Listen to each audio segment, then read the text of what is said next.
ونؤمن به ونتوكل عليه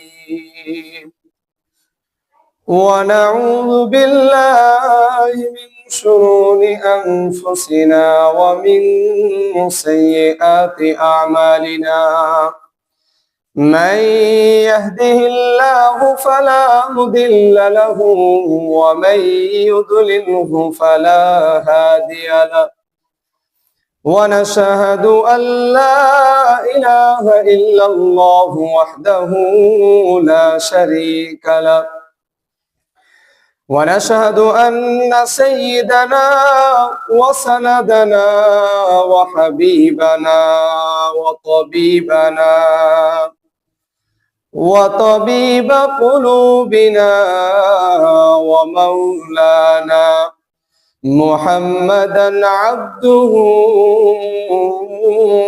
ورسوله أرسله بالحق بشيرا ونذيرا وداعيا إلى الله بإذنه وسراجا منيرا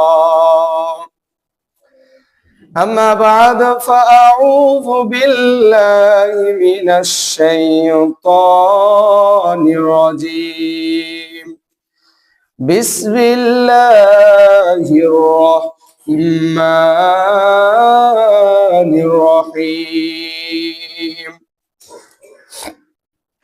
يا أيها الذين آمنوا كتب عليكم الصيام كما كتب على الذين من قبلكم لعلكم تتقون عن أبي هريرة رضي الله تعالى عنه قال قال رسول الله صلى الله عليه وسلم من صام رمضان إيمانا واحتسابا غفر له ما تقدم من ذنبه من قام رمضان إيمانا واحتسابا غفر له ما تقدم من ذنبه أو كما قال عليه الصلاة والسلام إن الله وملائكته يصلون على النبي يا أيها الذين آمنوا صلوا عليه وسلموا تسليما اللهم صل على سيدنا مولانا محمد وعلى آل سيدنا مولانا محمد اللهم صل على سيدنا مولانا محمد وعلى آل سيدنا مولانا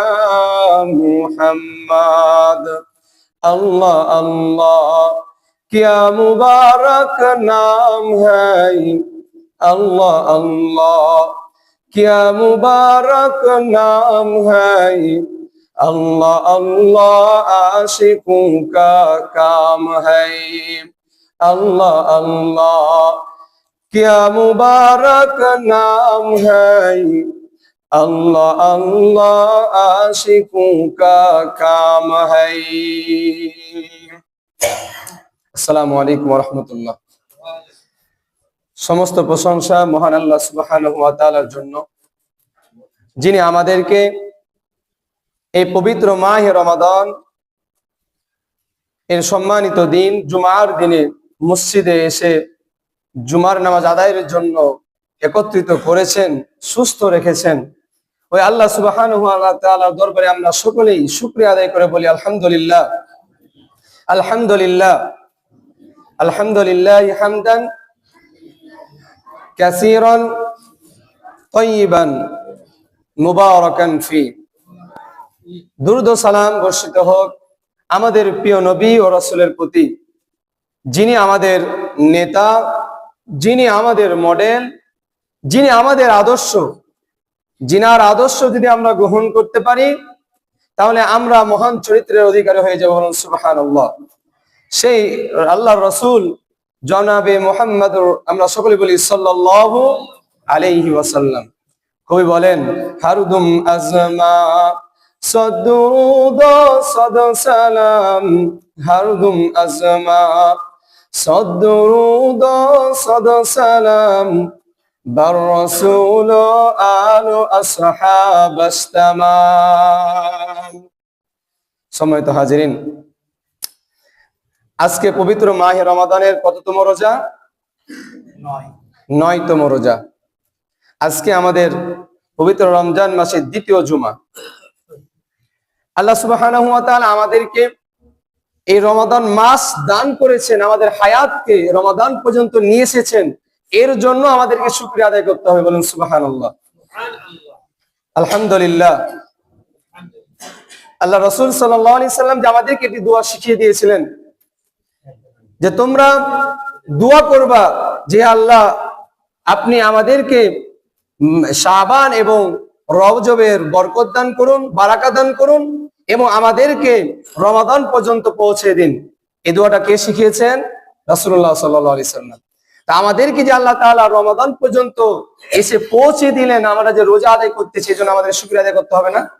এজন্য আমাদেরকে শুকরিয়া আদায় করতে হবে। সম্মানিত হাজিরিন, আল্লাহুম্মা বারিক লানা ফি রজব ওয়া শাবান ওয়া বাল্লিগনা রমাদান। আমি যে আলোচনা করছিলাম আপনাদের সামনে, গত সপ্তাহে আমরা আলোচনা করেছি রমাদান সিয়াম। সিয়ামের শাব্দিক বিশ্লেষণ করা হয়েছিল, সিয়ামের পারিভাষিক সংজ্ঞা আমরা জেনেছিলাম এবং আমরা জেনেছিলাম সিয়ামের উদ্দেশ্য কি।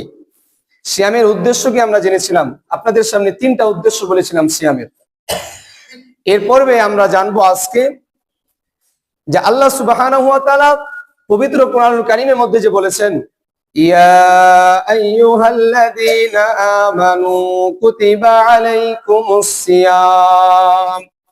হে ঈমানদারগণ, হে মুমিনগণ, হে বিশ্বাসীগণ, আমি তোমাদের জন্য রমাদানের রোজাকে ফরজ করে দিয়েছি, নির্ধারণ করে দিয়েছি। কামা কুতিবা আলাল্লাযীনা মিন ক্বাবলিকুম, যেমনি ভাবে তোমাদের পূর্বে আমি সিয়ামকে ফরজ করেছিলাম। লাআল্লাকুম তাত্তাকুন, যাতে তোমরা মুত্তাকি হতে পারো, যাতে তোমরা তাকওয়াবান হতে পারো। বলুন সুবহানাল্লাহ। তাহলে আল্লাহ সুবহানাহু ওয়া তাআলা কি বলতেছেন সূরা বাকারার মধ্যে? যে আমি তোমাদের উপর রোজাকে ফরজ করেছি যেমনি ভাবে তোমাদের পূর্ববর্তী নবী রাসূল উম্মতের উপর আমি রোজাকে ফরজ করেছিলাম। তার মানে রোজা কি শুধুমাত্র আমাদের সময় ছিল না আমাদের পূর্বেও ছিল?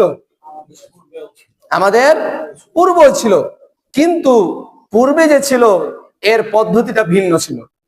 আমাদের মতো যে রোজা রমাদান মাস 1 মাসের রোজা, এরকম পদ্ধতি ছিল না, ভিন্ন রকম ছিল। এটা আজকে আমরা জানবো ইনশাআল্লাহ। পূর্ববর্তী যুগে কিভাবে আমাদের নবী রাসূলগণ রোজা রেখেছেন, রোজা আদায় করেছেন। 1 নম্বরে আমরা জানবো যে এই যে আয়াতের তাফসীর, আল্লামা আলুসি রহমাতুল্লাহি আলাইহি তিনার বিখ্যাত তাফসীর কিতাব তাফসীর রুহুল মাআনি। বলেন তো তাফসীরের নামটা কি? রুহুল মাআনি। এই তাফসীরের মধ্যে এই আয়াতের তাফসীর করতে গিয়ে বলেন আল্লামা আলুসি রহমাতুল্লাহি আলাইহি যে পূর্ববর্তী বলতে কামা কুতিবা আলাল্লাযীনা মিন ক্বাবলিকুম, তোমাদের পূর্ববর্তীদের উপরে ফরজ ছিল। পূর্ববর্তী বলতে আল্লামা আলুসি রাহমাতুল্লাহি আলাইহি বলেন যে হযরত আদম আলাইহিস সালাম থেকে নিয়ে হযরত মুহাম্মদ সাল্লাল্লাহু আলাইহি সাল্লাম পর্যন্ত সকলকেই বোঝানো হয়েছে। তার মানে আদম আলাইহিস সালাম থেকে নিয়ে মুহাম্মদ সাল্লাল্লাহু আলাইহি সাল্লাম পর্যন্ত প্রত্যেকটা সময়েই রোজার বিধান ছিল, কিন্তু রোজার বিধানটা কি ছিল? বিভিন্ন ভাবে ছিল। এখন আমরা জানবো কে কিভাবে রোজা করেছেন। 1 নম্বর, হযরতে আমাদের বলেন তো আমাদের প্রথম নবী কে ছিলেন? প্রথম নবী কে ছিলেন? হযরতে আদম। প্রথম মানব এবং প্রথম নবী তিনি ছিলেন হযরতে আদম আলাইহিস সালাতু ওয়াস সালাম। আল্লাহ সুবহানাহু ওয়া তাআলা তিনাকে একটা জিনিস থেকে বিরত থাকতে বলেছিলেন। বলেন তো সেই জিনিসটার নাম কি? একটা ফল খাওয়াতে নিষেধ করেছিলেন, একটা গাছের কাছে যে সে গাছ থেকে ফল খেতে নিষেধ করেছিলেন। কোন তাফসিরে পাওয়া যায় যে গন্ধম ফল, তবে নাম নিয়ে মতবিরোধ রয়েছে। তো যে ফলটা থেকে বিরত করেছিলেন এটাই এক প্রকার রোজা, বলুন সুবহানাল্লাহ। এটাই এক প্রকার সিয়াম। সিয়ামের অর্থ আপনাদেরকে বলেছিলাম বিরত থাকা, সংযম অবলম্বন করা, বিভিন্ন অর্থ আছে। তার মধ্যে যে বিরত থাকা, আল্লাহ সুবহানাহু ওয়া তাআলা হযরত আদম আলাইহিস সালামকে সেই গাছের ফল খেতে নিষেধ করেছিলেন, এটা ছিল হযরত আদম আলাইহিস সালামের উপর সিয়াম, বলুন সুবহানাল্লাহ। আল্লাহ রাসূল আল্লাহ হাদিসের মধ্যে আগে আমরা জেনে নিই, ইবনে হাজার আসকালানী রাহমাতুল্লাহি আলাইহি তিনি প্রখ্যাত একজন আলেম ছিলেন। তিনি বুখারীর শরাব, বুখারীর ব্যাখ্যা তিনি লিখেছেন ফাতহুল বারীর মধ্যে, যে হযরত আদম আলাইহিস সালাম সম্পর্কে কিছু সুফি এবং ঐতিহাসিকগণ যে বর্ণনা করেছেন, তিনি ফাতহুল বারীতে সেই কথাগুলো উল্লেখ করেছেন। হযরত আদম আলাইহিস সালাম যখন সেই গাছের ফল খেয়েছিলেন, ওই গাছের ফল কি হযরত আদম আলাইহিস সালামের পেটের মধ্যে 30 দিন অবস্থান করেছিল। বলেন তো কতদিন অবস্থান করেছিল? 30 দিন। এই 30 দিন পর্যন্ত যে পেটের মাঝে সেই ফলটি অবস্থান করেছিল, সেই 30 দিন আল্লাহ সুবহানাহু ওয়া তাআলা আদম আলাইহিস সালামের তাওবা কবুল করেন নাই, তিনি বিলম্বিত করেছিলেন। এই 30টা দিন তিনার পেটের মধ্যে ওই ফলটা ছিল, বলুন সুবহানাল্লাহ। এরপরে আদম আলাইহিস সালামের যখন 30 দিন পূর্ণ হয়ে যায়, তখন আল্লাহ সুবহানাহু ওয়া তাআলা ফালাম্মা তাবা, অথবা যখন আল্লাহ তাআলা আদম আলাইহিস সালামের তওবা কবুল করে নিলেন, আমারাহুল্লাহু বিসিয়ামি সালাসিনা আইয়ামিন, আল্লাহ সুবহানাহু ওয়া তাআলা হযরত আদম আলাইহিস সালামকে 30 দিন রোজা রাখার নির্দেশ দিয়েছিলেন, বলুন সুবহানাল্লাহ। তাহলে আমরা কি পেলাম? হযরত আদম আলাইহিস সালাম সেই ফল যে খেয়েছিলেন, সেই ফলটা তিনার পেটে কতদিন ছিলেন বলেন তো? কতদিন ছিল? 30 দিন। এই জন্য আল্লাহ সুবহানাহু ওয়া তাআলা তিনাকে কতদিন রোজা আদায় করতে বলেছিলেন? 30 দিন। কিছু কিছু বর্ণনায় পাওয়া যায় হযরত আদম আলাইহিস সালাম কাফারা স্বরূপ 40 বছর রোজা রেখেছেন, বলুন সুবহানাল্লাহ। আল্লাহু আকবার। তার আমরা শুধুমাত্র যে আমরা রোজা পালন করতেছি, সিয়াম আদায় করতেছি, এরকমটা নয়। আমাদের পূর্বেও হযরত আদম আলাইহিস সালাম এইভাবে রোজা পালন করেছেন। এরপর আমরা জানবো হযরতে নূহ আলাইহিস সালাতু ওয়াস সালাম, আল্লাহ সুবহানাহু ওয়া তাআলা হযরত নূহ আলাইহিস সালামকে দীর্ঘ হায়াত দান করেছিলেন। শুধুমাত্র দীর্ঘ হায়াত দান করেন নাই, তিনার ইবাদত করার পদ্ধতি ছিল অত্যন্ত কঠোর। হাদিসের মধ্যে পাওয়া যায় সুনান ইবনে মাজাহ আন আব্দুল্লাহ ইবনে আমর রাদিয়াল্লাহু তাআলা আনহু قال سمعت رسول الله صلى الله عليه وسلم, সুনান ইবনে মাজাহ হাদিস নম্বর 1714 নম্বর হাদিস। হযরত আব্দুল্লাহ ইবনে আমর রাদিয়াল্লাহু তাআলা আনহু বলেন, আমি রাসূলুল্লাহ সাল্লাল্লাহু আলাইহি ওয়াসাল্লামকে বলতে শুনেছি, তিনি বলেন যে ইয়াসুমুন নূহুদ দাহরি ইল্লা ইয়াউমাল ফিতরি ওয়া ইয়াউমাল আযহা। হযরত নূহ আলাইহিস সালাম তিনি 60 বছর রোজা আদায় করতেন, সিয়াম আদায় করতেন, রোজা আদায় করতেন, তবে শুধুমাত্র ইল্লা ইয়াউমাল ফিতরি ইয়াউমাল আযহা, শুধুমাত্র 2টা দিন তিনি রোজা রাখতেন না। এক হচ্ছে ঈদুল ফিতরের দিন, 2 নম্বর হচ্ছে ঈদুল আযহার দিন। সুবহানাল্লাহ। বলেন তো সারাটি বছর রোজা রাখতেন তিনি কে? হযরত নূহ আলাইহিস সালাম। হাদিসের মধ্যে থেকে বলতেছি আপনাদেরকে, সুনান ইবনে মাজাহ 1714 নম্বর হাদিস, যে আব্দুল্লাহ ইবনে আমর বলেন রাদিয়াল্লাহু তাআলা আনহু, যে আমি রাসূলুল্লাহ সাল্লাল্লাহু আলাইহি সাল্লামকে বলতে শুনেছি, নূহ আলাইহিস সালাম 60 বছর রোজা রাখতেন, শুধুমাত্র ইয়াউমাল ফিতরি ওয়া ইয়াউমাল আযহা, ঈদুল ফিতর এবং ঈদুল ফিতরের দিন রোজা রাখতেন না, বাকি পুরাটি বছর তিনি রোজা রাখতেন, বলুন সুবহানাল্লাহ। তাহলে রোজা আমাদের সময় আছে না আমাদের পূর্বেও ছিল? আমাদের পূর্বেও ছিল, সম্মানিত হাজিরিন। এরপর আমরা জানি হযরতে মূসা আলাইহিস সালাতু ওয়াস সালাম, সংক্ষেপে বলি আপনাদেরকে যেহেতু সময় কম। হযরত মূসা আলাইহিস সালাম এ সম্পর্কে সহিহ বুখারীর 2004 নম্বর হাদিস, আন ইবনে আব্বাস রাদিয়াল্লাহু তাআলা আনহু قال, হযরত আব্দুল্লাহ ইবনে আব্বাস রাদিয়াল্লাহু তাআলা আনহু বর্ণনা করেন, তিনি বলেন, কদিমান নবী সাল্লাল্লাহু আলাইহি ওয়াসাল্লাম আল মাদিনাতা, হযরত মুহাম্মদ সাল্লাল্লাহু আলাইহি সাল্লাম যখন হিজরত করে মক্কা থেকে মদিনায় আগমন করলেন। বলেন তো, হিজরত থেকে কোথা থেকে কোথায় আগমন করেছেন? মক্কা থেকে মদিনায়। হিজরত করে যখন মক্কা থেকে মদিনায় আগমন করলেন, ফারা আল ইয়াহুদা, নবী করিম সাল্লাল্লাহু আলাইহি সাল্লাম ইহুদিদেরকে দেখলেন যে ইয়াসুমু, তারা রোজা আদায় করতেছে, আশুরার রোজা তারা আদায় করতেছে। ফাকালা মা হাযা, নবী করিম সাল্লাল্লাহু আলাইহি সাল্লাম বললেন যে ইহুদিরা তোমরা কিসের রোজা আদায় করতেছো? ফাকালু, তারা বলল, হাযা ইয়াউমুন, এটি এমন একটি দিন, নাজ্জাল্লাহু, আল্লাহ তাআলা নাজাত দিয়েছিলেন মুসা আলাইহিস সালামকে মিন বনি ইসরাঈল মিন আদুবিহি, আল্লাহ তাআলা বনি ইসরাইলকে তার শত্রু থেকে নাজাত দিয়েছিলেন, হেফাজত করেছিলেন। এই জন্য হযরত মুসা আলাইহিস সালাতু ওয়াস সালাম এই দিনে শুকরিয়া স্বরূপ, শুকরিয়া আদায় করে এই দিনে রোজা আদায় করতেন। বলুন সুবহানাল্লাহ। বলুন তো, এই দিনটার নাম কি? আশুরার দিন। এই দিনটি আশুরা, মুহররমের যে 10ম তারিখে আমরা রোজা আদায় করি, এই আশুরার দিনে কে রোজা রাখতেন? হযরত মুসা আলাইহিস সালাতু ওয়াস সালাম। কেন রোজা রাখতেন? তিনাকে ওই দিনে আল্লাহ সুবহানাহু ওয়া তাআলা ফিরআউনের হাত থেকে নাজাত দিয়েছিলেন। বলুন সুবহানাল্লাহ। সেই দিনেই ফিরআউনকে আল্লাহ তাআলা নীল নদে ডুবিয়ে মেরেছিলেন। সেই দিনেই আল্লাহ তাআলা ফিরআউন থেকে বনি ইসরাইলকে এবং হযরত মুসা আলাইহিস সালামকে নাজাত দিয়েছিলেন। এই জন্য মুসা আলাইহিস সালাম শুকরিয়া আদায় স্বরূপ, তিনি কৃতজ্ঞতা স্বরূপ ওই দিনে রোজা রাখতেন। নবী করিম সাল্লাল্লাহু আলাইহি সাল্লাম বললেন, ফাআনা হাক্কু বিমুসা মিনকুম, আমি তোমাদের অপেক্ষা মুসা আলাইহিস সালামের নিকটবর্তী, অর্থাৎ আমি তোমাদের থেকে অনেক অনেক গুণ মুসা আলাইহিস সালামের নিকটবর্তী, মুসা আলাইহিস সালামের বেশি হকদার।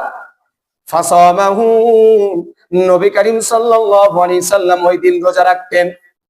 ওয়া আমারা বিসিয়ামিহি, এবং তিনি ওই দিন উম্মতে মুহাম্মাদীকে রোজা রাখতে বলেছেন। সুবহানাল্লাহ। তা আমরা আশুরার দিন রোজা রাখি না? তাহলে আমরা কি পেলাম? মুসা আলাইহিস সালাম এই আশুরার দিন 10ই মুহররম যে রোজা রাখতেন, এটা হচ্ছে মুসা আলাইহিস সালামের উপর রোজা ফরজ ছিল। বলুন সুবহানাল্লাহ। এরপর আমরা জানবো হযরত দাউদ আলাইহিস সালাম কিভাবে রোজা রেখেছেন। সহিহ মুসলিমের হাদিস 2610 নম্বর হাদিসের মধ্যে পাওয়া যায়, আন আব্দুল্লাহ ইবনে আমর রাদিয়াল্লাহু তাআলা আনহু قال قال رسول الله صلى الله عليه وسلم إن حب الصيام إلى الله صيام داوود عليه الصلاة والسلام।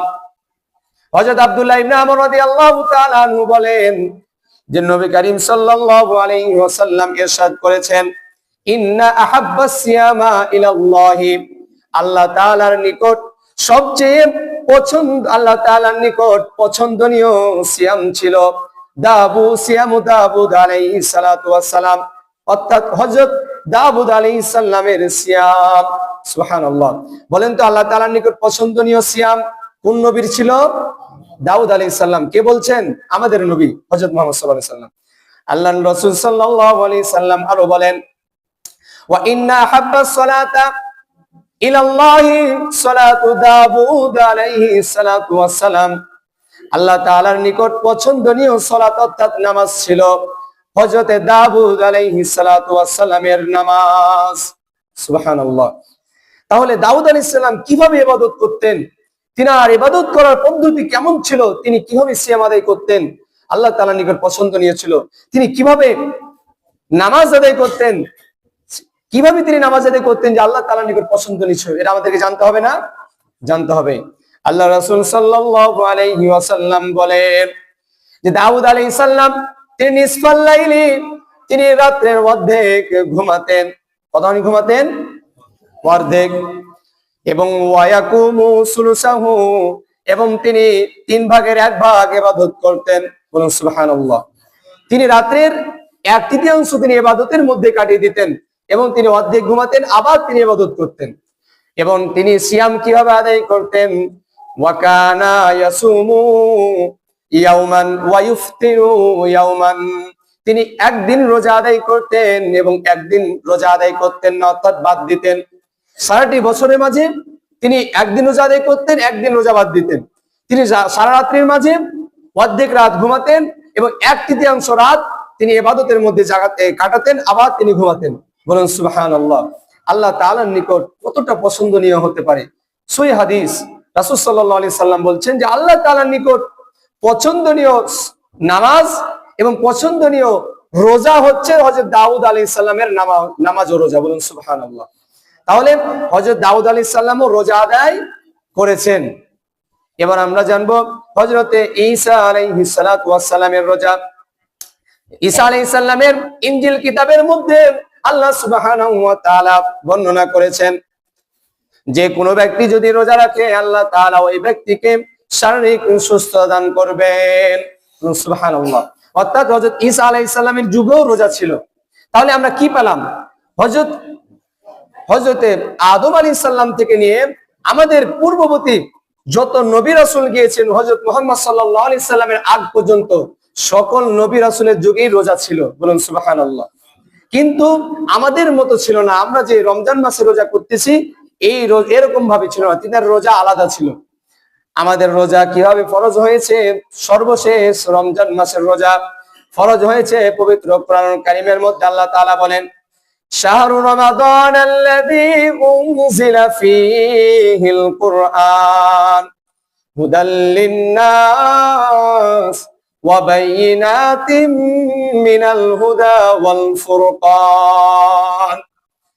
সর্বশেষ আল্লাহ তাআলা উম্মতে মুহাম্মাদের উপর রমজানের রোজা ফরজ করেছেন। বলেন তো, রমজানের রোজা কি আমাদের উপরে একবারই ফরজ হয়ে গেছে না ধাপে ধাপে ফরজ হয়েছে? ধাপে ধাপে ফরজ হয়েছে। সম্মানিত হাজিরিন, আল্লাহ তাআলা আমাদের উপর রমজানের রোজাকে একবারই চাপিয়ে দেন না, একবারই ফরজ করে দেন নাই। আল্লাহ সুবহানাহু ওয়া তাআলা রাসূলের মাধ্যমে ধাপে ধাপে আমাদের উপর রোজা ফরজ করেছিলেন। প্রথম অবস্থায় রোজা হাদিসের মধ্যে থেকে পাওয়া যায় রাসূল সাল্লাল্লাহু আলাইহি সাল্লাম ওয়া ইয়াসুমু সালাসা আইয়ামিন মিন কুল্লি শাহরিন, নবী করিম সাল্লাল্লাহু আলাইহি সাল্লাম প্রত্যেক মাসে 3 দিন রোজা আদায় করতেন। কয়দিন? 3 দিন, যেটাকে আমরা আইয়ামে বীজের রোজা বলি, অথবা আমরা জানি 13, 14, 15 চাঁদের হিসাবে আমরা যে 3টা দিন রোজা রাখতাম, এটা হচ্ছে উম্মতে মুহাম্মাদের উপর সর্বপ্রথম রোজা। বলুন সুবহানাল্লাহ। এটা প্রাথমিক ভাবে ছিল, প্রথম ধাপ। তাহলে এই প্রথম ধাপের এত ফজিলত কোন ব্যক্তি যদি এই 3 দিন সারাটি 12টা মাস রোজা রাখে, রাসূল সাল্লাল্লাহু আলাইহি সাল্লাম বলেছেন সে যেন সারাটি বছর রোজা রাখলো। বলুন সুবহানাল্লাহ। তাহলে বলেন তো, আমাদেরকে প্রত্যেক মাসে 3টা রোজা রাখতে হবে না? এর আরো ফজিলত আছে, আরেকদিন বলবো ইনশাআল্লাহ। 1 নম্বরে প্রথম ধাপে আমাদের উপর এই 3টা রোজা আল্লাহ রাসূল সাল্লাল্লাহু আলাইহি সাল্লাম প্রাথমিক ভাবে দিয়েছেন। দ্বিতীয়ত, হাদিসের মধ্যে থেকে পাওয়া যায় যে রাসূল সাল্লাল্লাহু আলাইহি সাল্লাম যে এই যে আশুরার দিন 10ই মুহররমের যে রোজা, দ্বিতীয় ধাপে আমাদের উপর এই আশুরার রোজা ফরজ হয়েছিল। বলুন সুবহানাল্লাহ। হাদিসের মধ্যে পাওয়া যায় রাসূল সাল্লাল্লাহু আলাইহি সাল্লাম বলেন যে রমজানের রোজা ফরজ হওয়ার আগ পর্যন্ত আমাদের উপর একটা রোজা ফরজ ছিল, সেটা হচ্ছে আশুরার রোজা। যখনই আমাদের উপর রমজানের রোজা ফরজ করে দেওয়া হলো, রাসূল সাল্লাল্লাহু আলাইহি সাল্লাম বলেন, মান শাআ, যে ব্যক্তি চায় আশুরার রোজা পালন করবে, ওয়া মান শাআ, এবং যে ব্যক্তি চায় আশুরার রোজা ছাড়তে পারবে। বলুন সুবহানাল্লাহ। অর্থাৎ এটা রমজানের রোজা ফরজ হওয়ার পরে।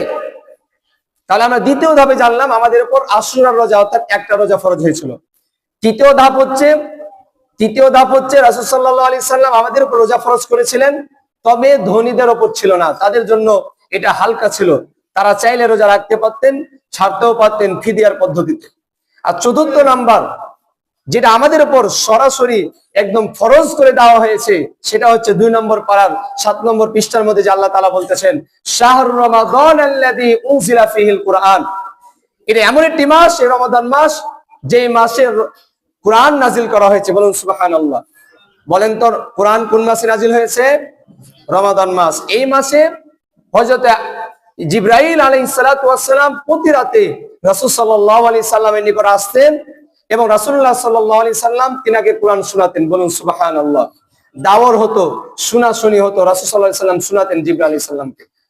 অর্থাৎ যারা আল্লাহ তাআলা যে আমাদের উপর রমাদানের রোজাকে ফরজ করেছেন, যে শাহরু রমাদান আল্লাযী উনজিলা ফীহিল কুরআন হুদাল লিন-নাস, বলেন তো এই কোরআন আমাদের জন্য নাজিল হয়েছে হুদাল লিন-নাস, হেদায়েতের জন্য। বলুন সুবহানাল্লাহ।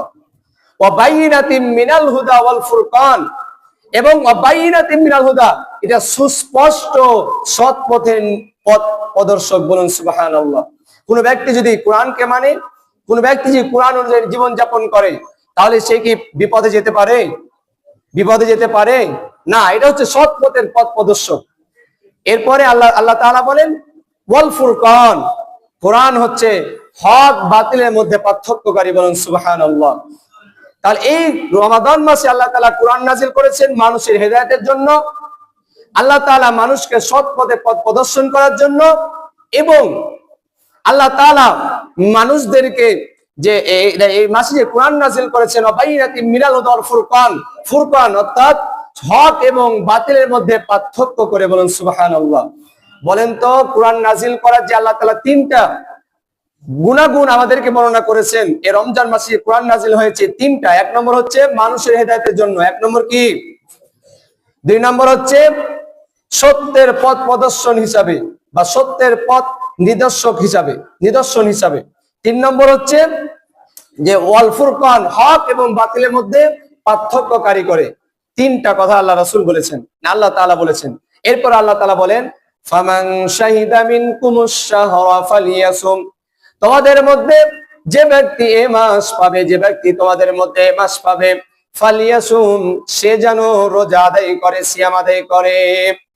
এই যে ফালিয়াসুম, তোমরা রোজা আদায় করো, এর মাধ্যমে আল্লাহ তাআলা আমাদের উপর রোজাকে ফরজ করে দিয়েছেন। বলুন সুবহানাল্লাহ। তাহলে বলেন তো আমরা আমরা যুবক হওয়ার পর আমাদের রোজা ছাড়ার কোনো সুযোগ আছে? কোনো সুযোগ আছে?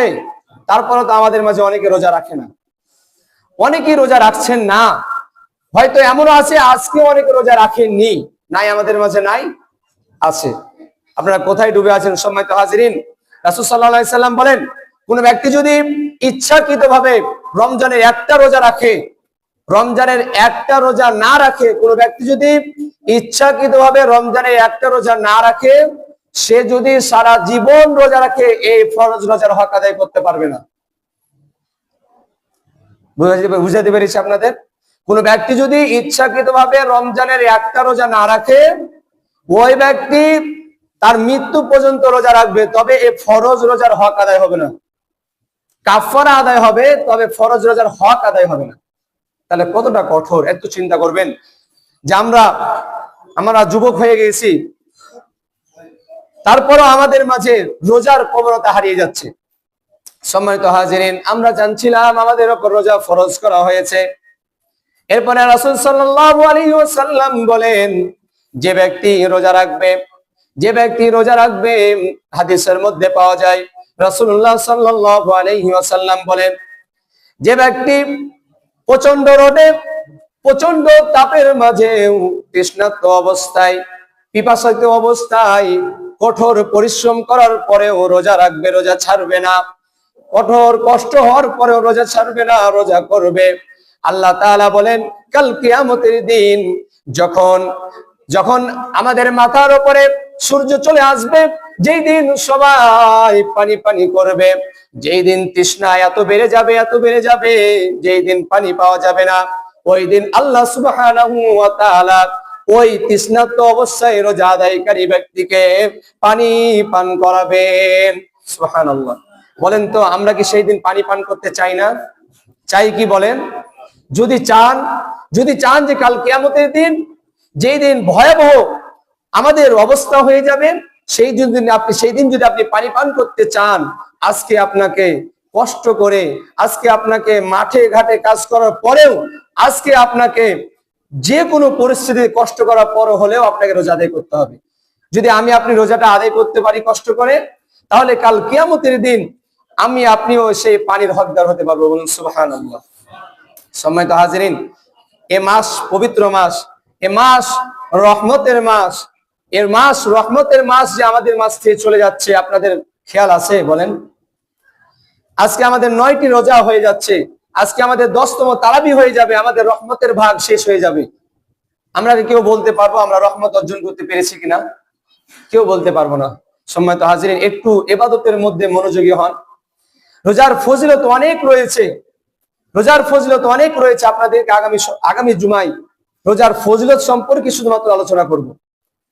কিন্তু আপনাদেরকে একটা রোজার ফজিলত শুধুমাত্র আজকে বললাম, যে আপনি কষ্ট করে মাঠে ঘাটে কাজ করতেছেন, আপনার মনে হচ্ছে যে পানি পান করব, আপনি পানি পান করছেন না, সেই তৃষ্ণাটা আপনি সহ্য করছেন। মনে করেন না যে আল্লাহ সুবহানাহু ওয়া তাআলা আপনার এই কষ্টের ফল বৃথা দিবে। আপনার এই কষ্টের ফল এমন এক সময় আল্লাহ তাআলা দান করবেন, এমন এক সময় আল্লাহ তাআলা দান করবেন, যেই দিন ধনীদের ধন কোনো কাজে আসবে না, যেই দিন প্রভাবশালীদের প্রভাব কোনো কাজে আসবে না, যেই দিন নেতাদের নেতাগিরি কোনো কাজে আসবে না, যেই দিন আল্লাহ তাআলা হুকুম ছাড়া কোনো কিছু কাজে আসবে না, সেই দিন আপনার এই কষ্টের ফল আপনি পাবেন। বলুন সুবহানাল্লাহ। তা বলেন তো, আমাদেরকে রোজা রাখতে হবে না? আমাদের কষ্ট হচ্ছে, মনে করেন অনেক তৃষ্ণা লাগছে, তা বলে কি আমরা রোজা ছেড়ে দিব? রোজা ছেড়ে দিব না। এটা আমাদের মাথায় রাখবেন যে একটা রোজা যদি আমি ছেড়ে দিই, সারাটি বছর কেন, আমি যদি আমার মৃত্যু পর্যন্ত রোজা রাখি, আমি যদি আমার মৃত্যু পর্যন্ত রোজা রাখি, আমি আমার এই একটি ফরজ রোজার হক আদায় করতে পারবো না। তাহলে কতটা কঠোর। সম্মানিত হাজিরিন, আমরা যারা রোজা ইতিপূর্বে বাদ দিয়েছি, এই রমজান মাস শেষ হওয়ার পরেই আপনি রোজার কাজ আদায় করতে শুরু করবেন। একটি রোজাও যেন আমার জীবনে বাকি না থাকে। যদি বাকি থাকে, কাল কিয়ামতের দিন কিন্তু হিসাব দিতে হবে। আল্লাহ সুবহানাহু ওয়া তাআলা আমাদেরকে রোজার হক আদায় করে সিয়াম আদায় করার তৌফিক দান করে। আমরা সকলে আল্লাহুম্মা আমিন। সম্মানিত হাজিরিন, আজকে একটা এখনই বলে দিই।